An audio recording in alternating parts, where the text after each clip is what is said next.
Once, in a valley nestled between the Whispering Mountains and the Silver Sea, there was a village called Endling. It sat in the shadow of an enormous hill called Mount Duskfall, and because of this, the sun's light rarely touched the village streets. The people there learned to love the gentle glow of fireflies and the soft shimmer of stars, for they knew little of golden sunlight. In Endling there lived a girl named Luna. She was named for the pale moon that sometimes crept over Mount Duskfall's edge, spelting moonlight in her palms, the midwife whispered. And from that day forward, everyone in Endling knew that Luna was destined for something extraordinary. Luna grew up, kindness blooming in her heart like flowers in spring. She would spend her days walking through the twilight forest at the edge of the village, where the trees grew tall and thin, reaching toward whatever light they could find. One morning, as Luna wandered beneath the silver-leafed trees, she heard a soft whimpering. She followed the sound to a clearing, where a small fox with fur the color of autumn leaves lay tangled in thorny vines. Kindness, she had learned, sometimes meant accepting a little pain to help another. When the fox was finally free, he licked her cheek with his warm tongue. "Thank you, little moon girl," he said. "My name is Ember. If you ever need help, call my name and I will come." Then he bounded away into the shadows of the trees. Luna walked home with scratches on her hands, but her heart was full. They had changed Grizzly's Akrishna's process. Luna shook her head. She had never thought to ask.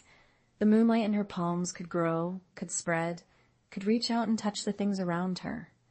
When she was happy, her hands glowed brighter. When she was sad, the light would dim to a faint shimmer. One evening, old Gran, who was the wisest woman in Endling, came to visit Luna's small cottage. Gran was so old that her skin was like crumper, but her eyes held the sparkle of 1,000 collected memories. They came to visit Luna's small cottage. Gran was so, her wrinkles deepening. "The moonlight you carry is not just light, child. It is hope candle can light 1,000 candles, child." The hound smiled, her wrinkles deepened. "The femlight you carry is not just light, child. Feeling then favorite anything dies."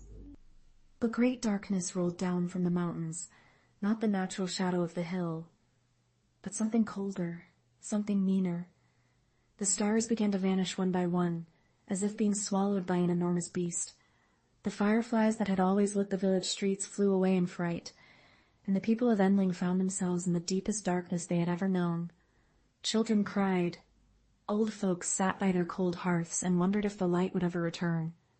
The village, which had always been cheerful despite its shadow, grew quiet and afraid. Luna walked there in the darkened streets, her heart heavy.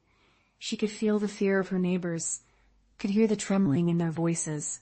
She stopped in the village square, where a fountain had once sung with water, and she looked up at the empty sky where stars had always twinkled.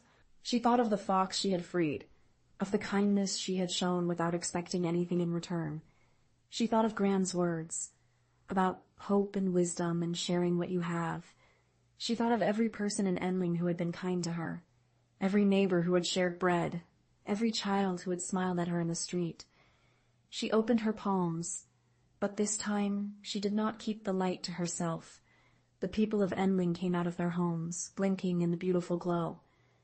They saw Luna standing in the square, her arms outstretched, her palms still shining like 2 small moons. And they understood, at last, what she had given them. From that night on, Endling was never quite so dark again.